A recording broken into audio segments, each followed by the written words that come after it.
Vamos lá, pessoal, vou tentar fazer um milagre da multiplicação do conhecimento aqui em pouco tempo. Olha só, o negócio é o seguinte. Esfera condutora em equilíbrio eletrostático. Espera aí, vou pegar essa esfera, uma esfera de aço inox. Uma esfera de aço inox, uma casquinha bem fininha, e nela eu tenho um excesso de 4 prótons, olha que coincidência. Tem 4 prótons em excesso, então ela tem uma carga positiva. E esses prótons, a gente pode representar eles estáticos, parados, por isso eletrostática. Mas na prática nós sabemos que esse excesso de cargas é representado por uma falta de elétrons, na verdade, não é um próton, e eles estão sassaricando, na verdade, toda hora. Né? Mas tem o mesmo efeito de que se estivesse parado. Eu quero entender o que acontece lá dentro da esfera com o campo elétrico e com o potencial elétrico. Já falei ou não falei disso? Já, né? É aquela história de eu adiantar a aula, entendeu? De acabar uma matéria e automaticamente já emendar na outra. Eu vou fazer o gráfico do campo elétrico e do potencial elétrico com a distância. E já que essa esfera tem um raio R, eu vou representar o lugar desse raio aqui. Então quer dizer que a partir daqui já é fora da esfera, beleza? Se eu for analisar ali no centro, para onde aponta o vetor campo elétrico deste próton?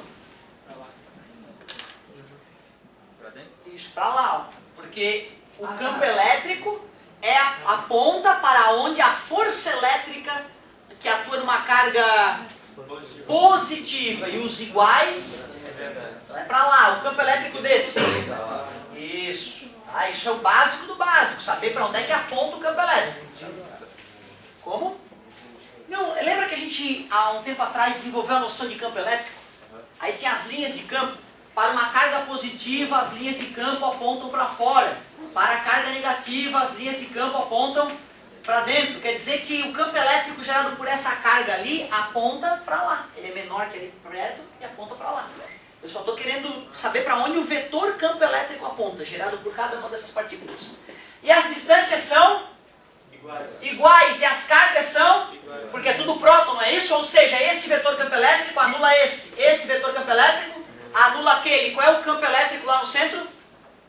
Zero. Não tem campo elétrico resultante lá no centro. E está cheio de carga elétrica em volta. Ó. Que loucura, hein? O mais legal, amigo, é que se tu vai fazer a análise ali, ó, os campos elétricos dessas partículas diminuiu porque a distância aumentou, concorda comigo? Porém, o campo elétrico dessas outras partículas aumentou porque a distância diminuiu. Mas se eu faço a decomposição dos vetores e somo, adivinha quanto dá? Continua dando zero. E aqui? E aqui? É tudo zero. No interior de um corpo carregado, o campo elétrico é zero, é zero, é zero, é zero, é zero, é zero. Tudo bem? Quando chega na casca e tu encosta na casca ali, ó, e vai medir o campo elétrico, as cargas elétricas que geravam um campo bem próximo aqui, tá vendo? Ó, praticamente se anula. Concorda? Que esse vetor está apontando para um lado e esse para o outro. Mas os campos elétricos gerados pelas cargas distantes já não se anulam mais. Portanto, quando tu vai medir o campo elétrico na casca, não dá mais zero. Dá um certo valor. Dá um certo valor lá, vamos chamar de X. Mas o mais legal, cara, é que quando tu vai medir o campo elétrico sem encostar na superfície, quando tu desencosta a superfície, o ângulo entre esses vetores que eram mais poderosos diminui drasticamente. E eles quase não se anulam mais, gerando um campo elétrico que é o dobro. Se antes era X, agora passou a ser 2x. E aí depois, à medida que nós nos afastamos da esfera carregada, o campo elétrico cai. E cai com o quadrado, por isso que ele cai rapidamente. Tudo bem? Cara, quando me apresentaram essa função matemática para representar o campo elétrico no interior e no exterior de um átomo, eu pensei, não, tá de sacanagem. Deus criou uma coisa assim, que é 0, 0, 0, 0, de repente salta para um determinado valor, e de repente salta para um valor que é o dobro antes de começar a cair com o quadrado de distância. Nem tudo na natureza é tão óbvio e simples. Certo? Mas dá para intuir. Se o cara entende um pouquinho de vetor, dá para entender por que é assim. Quando me explicaram, o cara botou isso no quadro e falou, amigo, acredita, cara. Acredita, não tem explicação para isso não, acredita. Aí estudando em casa que eu percebi que tem uma explicação vetorial para isso. Uma explicação bem legal. Porém, campo elétrico é uma grandeza e potencial elétrico é uma grandeza. Ah, então o potencial elétrico de uma partícula positiva, mais de outra, mais de outra, mais de outra, não vão se anular, vão se somar. E aí o potencial elétrico é constante durante todo o interior da esfera carregada.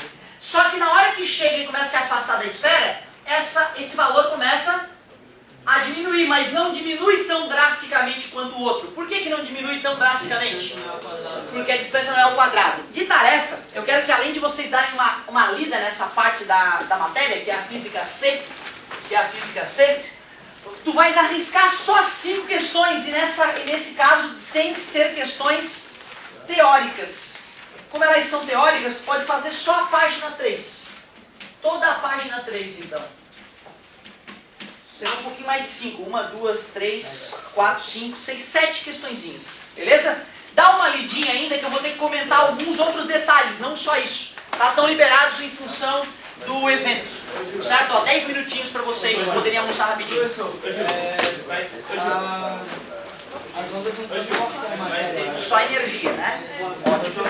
Galerinha, vou cobrar essa tarefinha, amanhã a gente tem aula?